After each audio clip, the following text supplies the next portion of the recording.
എല്ലാവരും എന്തായാലും കണ്ടിരിക്കേണ്ട ഒരു വെറൈറ്റി സിനിമയാണ് യോഗ്യൻ വരാറ് സ്വമ്പത്തൂക്കി ഉള്ളവൈ. ഇത് ഒരാളുടെ അഡ്രസ് അല്ലാട്ടോ, ഈ സിനിമയുടെ പേരാണ്.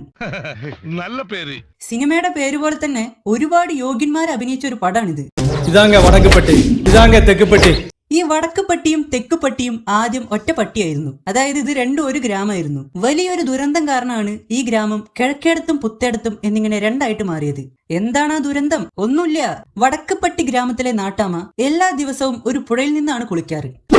കുളി കഴിഞ്ഞ ശേഷം ആ പുഴയിലെ ശുദ്ധമായ വെള്ളം ഒരു ചെമ്പിൽ നിറച്ച് കുടിക്കുന്നത് ഇയാളുടെ ശീലമാണ്. അങ്ങനെ ഒരു ദിവസം അയാൾ ആ ശുദ്ധമായ ജലം കുടിച്ചു കഴിഞ്ഞ ശേഷമാണ് ആ സത്യം മനസ്സിലാക്കുന്നത്. നമ്മുടെ തെക്കുപട്ടി ഗ്രാമത്തിലെ നാട്ടാമ്മ രാവിലെ കാര്യം സാധിച്ചു കഴിഞ്ഞ ശേഷം തന്റെ ഡിക്കി കഴുകാൻ വേണ്ടി ആ പുഴയിൽ ഇറങ്ങിയിട്ടുണ്ടായിരുന്നു. സോ ആ ഷിറ്റ് കലർന്ന വെള്ളമാണ് ഇയാൾ അകത്താക്കിയത്.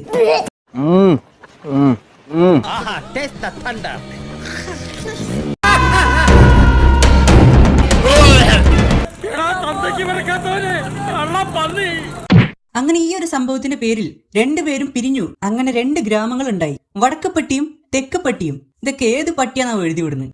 ഈ റൂട്ടിൽ ഏതെങ്കിലും ഒരു ബസ് വന്നു കഴിഞ്ഞാൽ പോലും ആ ബസ്സിന്റെ നടുവിൽ ഒരു കമ്പി ഇട്ട് വെൽഡ് ചെയ്ത് രണ്ട് സെക്ഷനാക്കി ഇവന്മാര് വേർതിരിക്കും. ഇതൊക്കെ കുറച്ച് ഓവറല്ലേ? ഷിറ്റ് കലർന്ന വെള്ളം കുടിച്ച ഇയാള് ഇനി തെക്കുപട്ടി നാട്ടാമ്മയോട് ഇതിന് പകരം ചോദിക്കാതെ ഞാനൊരു ഭക്ഷണവും എന്റെ നാക്കിൽ തൊടില്ല എന്ന് ശപഥം ചെയ്യുകയാണ്. അപ്പൊ നിങ്ങൾ ചോദിക്കും, നാവിൽ ടച്ച് ചെയ്യാണ്ട് എങ്ങനെയാണ് ഫുഡ് കഴിക്കാന്ന്? കഴിക്കാൻ പറ്റും, ദേ ഇങ്ങനെ. ഇയാൾക്ക് ഭ്രാന്താണെന്ന് വേണമെങ്കിൽ നിങ്ങൾക്ക് പറയാം, പക്ഷെ ഞാൻ അങ്ങനെ പറയില്ല. കാരണം ഇയാൾക്ക് മാത്രല്ല ഭ്രാന്ത്, ആ നാട്ടിലുള്ളവർക്ക് മൊത്തം ഭ്രാന്താണ്. തന്റെ ഭർത്താവ് വായിലൊരു ഫണല് വെച്ച് അത് കൂടെ ഫുഡ് കഴിക്കുന്നത് കണ്ട ഇയാളുടെ ഭാര്യ ഇതിന് പകരം ചോദിക്കാതെ താൻ ബ്ലൗസ് ഇടില്ല എന്ന് പറഞ്ഞ് മറ്റൊരു ശബ്ദം എടുക്കുകയാണ്.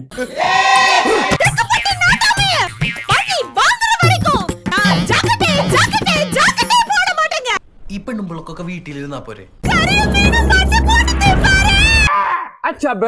അങ്ങനെ ആ ദിവസം വന്നെത്തി. വടക്കുപട്ടി നാട്ടാമയും അയാളുടെ ആൾക്കാരും ചേർന്ന് തെക്കുപട്ടി നാട്ടാമയെ രാത്രി തട്ടിക്കൊണ്ടുവന്ന് അയാളുടെ ഡിക്കി അടിച്ചടിച്ച് ചളുക്കുകയാണ്. ഇപ്പൊ നിങ്ങൾ വിചാരിക്കും ഇതോടെ പ്രശ്നങ്ങളൊക്കെ തീർന്നു, ഇവര് പകരം ചോദിച്ചല്ലോ എന്നൊക്കെ. പക്ഷെ ഒന്നും കഴിഞ്ഞിട്ടില്ല. ഡിക്കി പോയ തെക്കുപട്ടി നാട്ടാമ ഇതിന് പകരം ചോദിക്കാതെ ഇനി താൻ തുണിയേ ഇടില്ല എന്ന് ശബ്ദം എടുക്കുകയാണ്.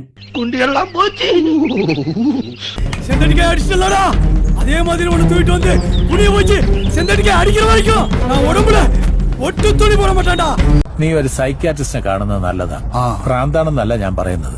കയ്യിന്ന് പോയി കഴിഞ്ഞാ പിന്നെ പറഞ്ഞിട്ട് കാര്യമില്ല. ഇയാൾ തുണിയൊന്നും ഇടാതെ ഒരു കമ്പിളി പൊതിച്ച് നടക്കുന്നത് കണ്ട ഇയാളുടെ ഭാര്യ മറ്റൊരു ശബ്ദം എടുക്കുകയാണ്. ഇതുകൊണ്ടൊന്നും ഞങ്ങൾ തോറ്റുവെന്ന് വിചാരിക്കണ്ട. ഈ കർമ്മം പിടിച്ച ശബ്ദമൊന്നും എനിക്ക് എക്സ്പ്ലെയിൻ ചെയ്യാൻ വയ്യ, അതുകൊണ്ട് അവരെന്നെ പറയും.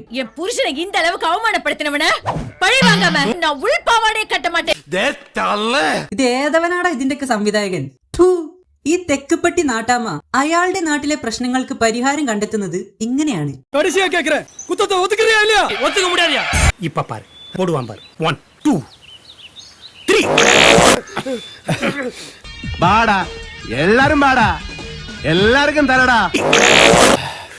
അങ്ങനെ ഇരിക്കുമ്പോ തെക്കുപട്ടി നാട്ടാമ്മയുടെ മകന് വടക്കുപട്ടി നാട്ടാമ്മയുടെ മകളോട് പ്രേമം തോന്നുകയാണ്.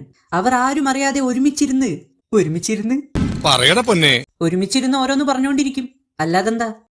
ഇവരാരും അറിയാതെ സംസാരിക്കുന്ന കാര്യങ്ങളെല്ലാം ഒരു മൈക്ക് സെറ്റിലൂടെ അവിടുത്തെ നാട്ടുകാർ മൊത്തം കേട്ടോണ്ടിരിക്കുകയായിരുന്നു.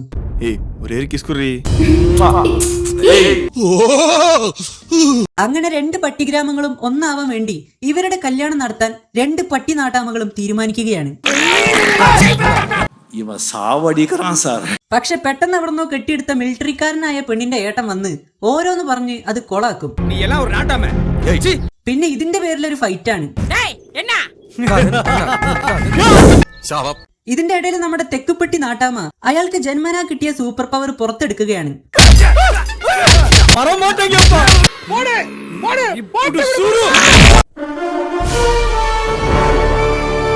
ഇതിന്റെ സംവിധായകനൊക്കെ എന്റെ കൈ കിട്ടിയാണല്ലോ.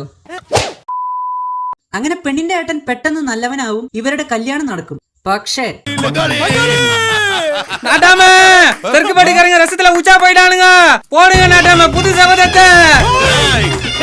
ഇതിനി രണ്ടാം ഭാഗവും വരുന്നുണ്ടോ?